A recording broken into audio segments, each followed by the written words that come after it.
2021년 10월 26일 화요일 새벽 예배를 하나님께 드리도록 하겠습니다. 다 함께 기도하시겠습니다. 은혜와 자비가 충만하신 우리 하나님 아버지, 감사를 드립니다. 이 새벽의 시간을 주님께 구별하며 우리의 마음을 주께 드리며 하나님 아버지 앞에 주님께서 구원하신 그 은혜에 감사하며 나아갈 수 있도록 인도하여 주신 주의 은혜에 감사를 드립니다. 우리는 하나님 아버지께서 지으신 주의 자녀입니다. 하나님의 자녀다운 삶을 살 수 있도록 늘 주의 법에 기이한 것을 보게 하여 주시고 주의 법을 따라 살아가기를 다짐하는 모든 성도들이 될 수 있도록 주님께서 인도하여 주시옵소서. 오늘도 말씀 살펴보기를 원합니다. 주님께서 함께하여 주시고 깨닫는 지혜가 우리 가운데 있게 하여 주옵소서. 모든 말씀 예수님의 이름으로 기도합니다. 아멘. 오늘 함께 살펴보실 하나님 말씀은 창세기 5장 1절에서 32절까지 말씀입니다. 제가 읽도록 하겠습니다. 이것은 아담의 계보를 적은 책이니라.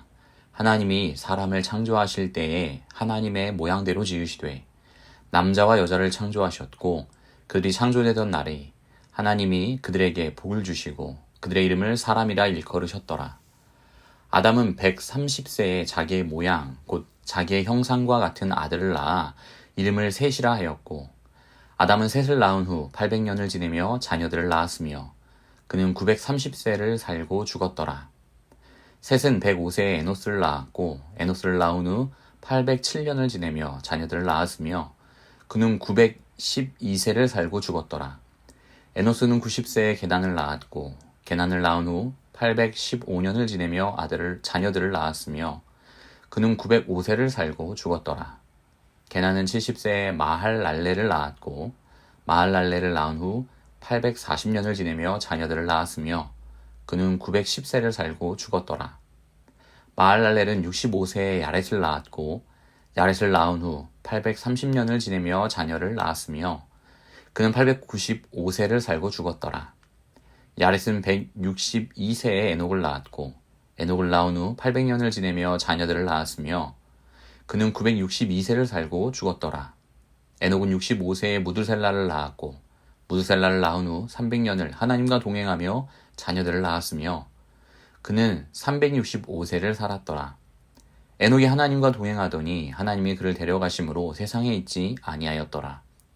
무드셀라는 187세에 라멕을 낳았고 라멕을 낳은 후 782년을 지내며 자녀를 낳았으며 그는 969세를 살고 죽었더라.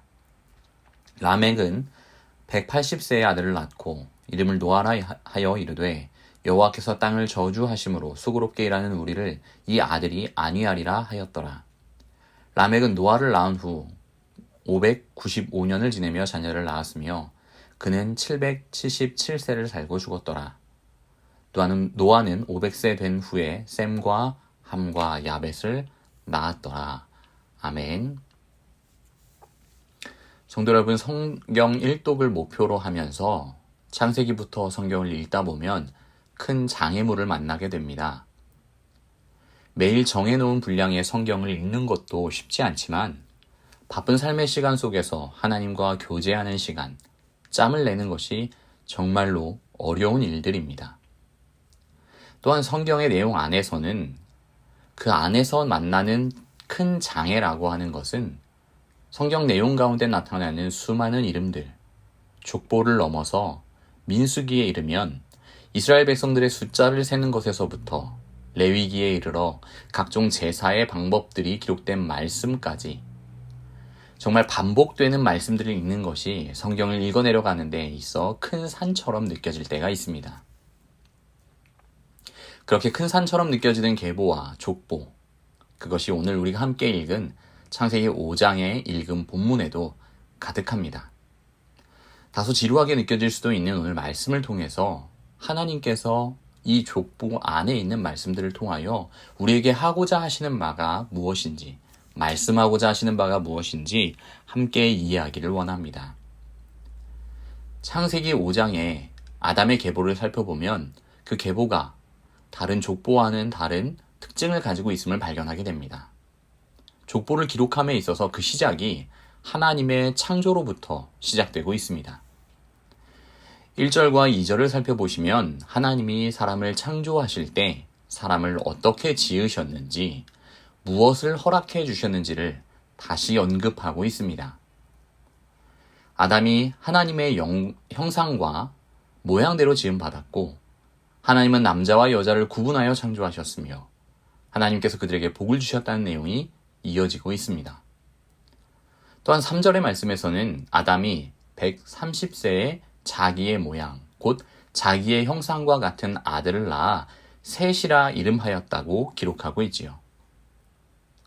하나님께서 모세를 통하여 창세기 5장에 아담의 계보를 이렇게 적도록 하신 이유가 분명히 있습니다.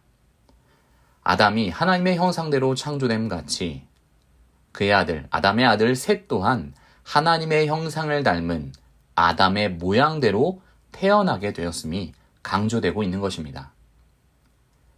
이를 통해 가인의 실패로 완전히 하나님과 상관이 없어져 버린 그 족보와는 다른 아담의 족보로 이어져 내려오는 모든 자손들의 근원이, 기원이 여호와 하나님임을 밝히 드러나도록 하신 것이었습니다.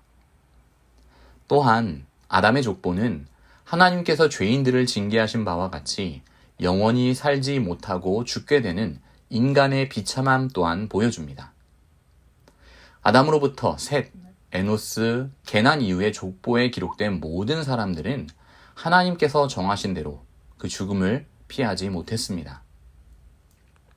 땅 위에서 이런저런 모습으로 각기의 수명을 달리하며 살았지만 언젠가 하나님께서 정한 수명이 다하게 되면 죽음을 마주하게 된다는 사실이 분명하게 오늘 기록에 드러나 있습니다. 이는 하나님의 형상을 닮은 아담도, 그리고 그 아담의 형상을 닮은 셋과 그의 후손들도 피할 수 없는, 인류 모두가 스스로 해결할 수 없는 죄의 결과였습니다. 이렇게 모든 사람들이 죽음을 피하지 못하고 그 정하신 하나님의 뜻대로 흙으로 돌아가는 가운데 놀라운 반전을 성경 안에서 발견하게 됩니다. 그것은 아담의 모든 자손이 죽음을 맞이하게 되었지만 에녹은 살고 죽었더라 라고 하는 이 반복된 표현에서 제외되었음을 우리가 성경을 통하여 보게 되는 것이지요. 에녹은 타락한 인류의 자손으로 태어났지만 죽음을 보지 않고 하나님께로 데려감을 입었다라고 성경은 기록합니다. 계속 반복되는 인생의 태어남과 죽음 속에서 에녹의 기록은 상당히 독특하고 놀라운 기록입니다.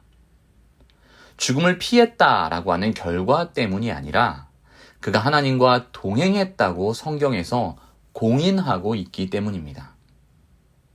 하나님의 형상을 받아 창조되었다고 했던 아담은 타락 이후에 하나님의 낯을 피하여 두려움과 부끄러움으로 하나님으로부터 멀어져 숨었던 것을 창세기를 통하여 우리가 확인할 수 있습니다. 또한 인류 최초의 살인자 가인은 계속해서 거처를 옮기는 나그네의 삶을 살도록 하는 징벌을 받았고, 그는 그 징벌을 거절하고 스스로를 보호하기 위해 지은 성 안으로 하나님을 피하여 숨어 들어가 살았습니다. 그런데 오늘 성경에 나타난 에녹은 하나님과 함께 걸어갔다라고 기록하고 있습니다. 성도 여러분, 상상이 되십니까? 에녹이 어떤 삶을 살았을까? 가인이나 아담과 다른 어떤 삶을 살았을지 짐작하게 만드는, 적어도 그들의 삶과는 전혀 구별된 삶을 살았음을 추측해 볼 수 있도록 하는 기록입니다. 성도 여러분, 그렇다면 에녹은 도대체 어떤 삶을 살았기에 하나님께 이런 인정을 받을 수 있었을까요? 과연 하나님과 동행하는 삶이란 무엇이겠습니까? 히브리서에서 에녹에 대한 기록을 찾아보면 다음과 같습니다.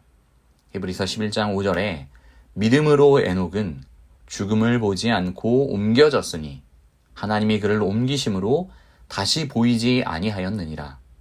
그는 옮겨지기 전에 하나님을 기쁘시게 하는 자라 하는 증거를 받았느니라고 했습니다.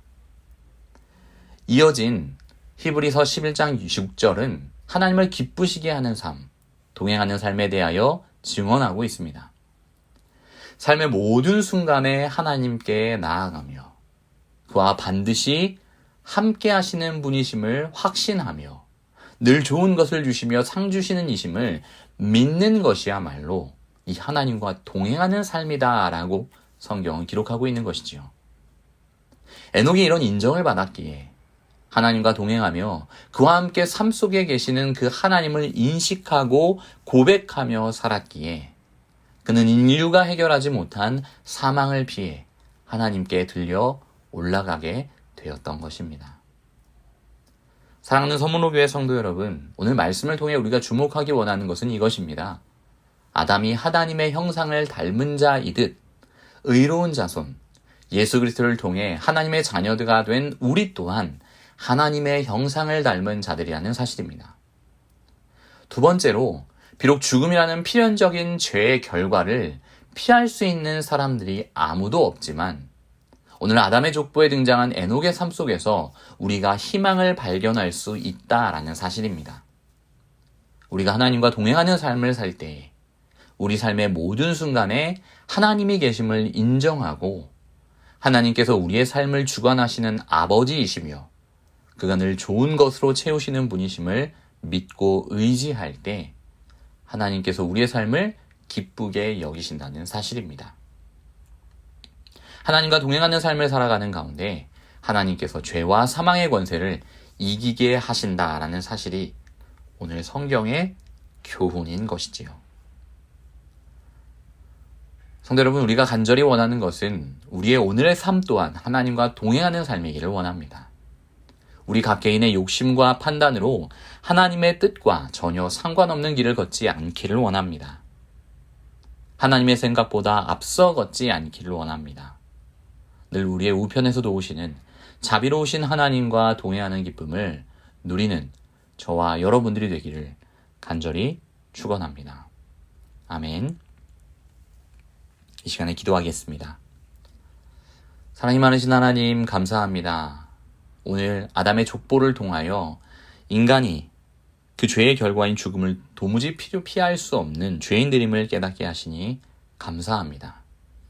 그럼에도 불구하고 하나님께서 아담을 하나님의 형상대로 창조하셨던 것처럼 우리 또한 의의 자손으로 주님께서 창조하시고 하나님의 형상을 닮은 존재로 창조하셨음을 다시 한번 알게 하시니 감사합니다.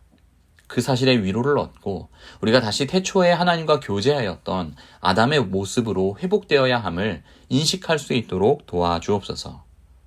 오늘 죽음이 계속하여 이어지는 가정 가운데에서도 에녹이 하나님과 교제하며 하나님과 동행하는 삶을 삶으로 인하여 그가 죽음의 권세를 이겼다라고 하는 사실을 살펴보았습니다. 우리 또한 삶의 모든 순간에 하나님과 함께 하심을 인식하고 인정하며 하나님과 동행하는 삶을 삶으로 인하여 하나님께서 걷게 하시는 그 길의 끝에서 만나게 되는 영생을 누리게 되는 우리 모든 성도들이 될 수 있도록 도와주시옵소서. 모든 말씀 예수님의 이름으로 기도합니다. 아멘.